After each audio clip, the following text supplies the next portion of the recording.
गली में रात भर फिरता है कोई, गले में नींद का तावीज डाले।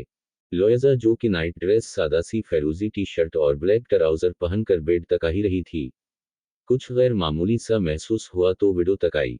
सामने ही खिड़की के इस पार वो इतनी ठंड और धुंध में दीवानों की तरह लॉन में चहलकदमी में मसरूफ था।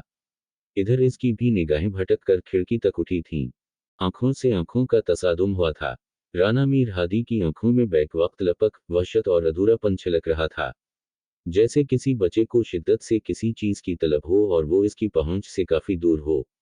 लोयजा जानती थी अच्छी तरह कि वो अधूरा है। वो दोनों अधूरे हैं और अधूरेपन में ही जिंदगी गुजार रहे हैं। वो उसे मुकम्मल खुशियां नहीं दे पा रही थी। लोयजा ने एक सर्द सी सांस खींची। वो नफी में सर हिलाता उसे इसके इरादों से बाज रखने की नाकाम सी कोशिश करता रहा, मगर वो तेजी से पीछे मुड़ी, शाल कंधों पर ओढ़ ली और बाहर निकली। वो लॉन में चली आई थी। मीर हादी ने उसे गुस्से से घूरा, मगर वो लापरवाही से उसके करीब चली आई।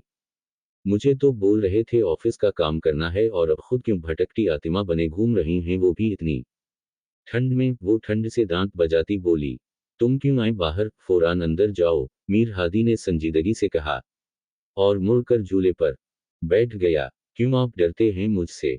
नहीं, अपने आप से डरता हूं, वो दूसरी जानिब देखकर बोला। वो इसकी बात का मतलब अच्छी तरह समझ चुकी थी। इसके पास आकर झूले पर उसके पहलू में बैठी।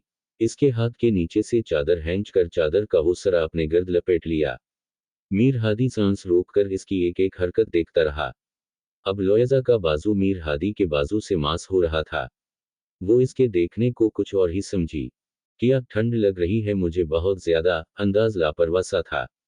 मगर वो पास बैठे शख्स की रग रग में जज्बात पूरी जुजियात के साथ जगा चुकी थी। सुने हादी, लोयजा ने हादी से जरा सा रुख दूसरी जानिब मोड़कर कहा।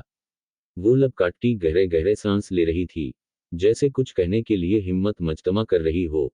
लोयजा का सर्द हाथ अचानक ही मीर हादी के सुलगते पर हदस हाथ के ऊपर आया था। मीर बादी की सांस इसके सीने में उलझी हुई थी। डॉक्टर ने आपको मेरे पास बैठने से भी मना किया है। बात काफी मुहिम अंदाज में की गई थी, मगर वो इसमें छपी गहराई को अच्छी तरह जान चुका था। तभी तड़प कर अपनी शाल से निकला और शाल का दूसरा सरा भी इस नाजुक सी जान के गर्द लपेट दिया, जो अब ठंड की शिद्दत से कपकपाने लगी थी। लीजा, फौरान उठो और अपने रूम में जाओ, मीर हादी के लीजे में शदीद कसम की झुंझलाहट थी। तभी गारा कर बोला था। लोयजा बगैर बहस कैसे उठकर अंदर चली गई। जबकि किसी को अजियतों और दर्द की सुलगती भट्टी में झोंक गई थी, तभी इतनी ठंड में भी वो वहीं टहलटा अपनी जान सिगरेट में झोंकता रहा।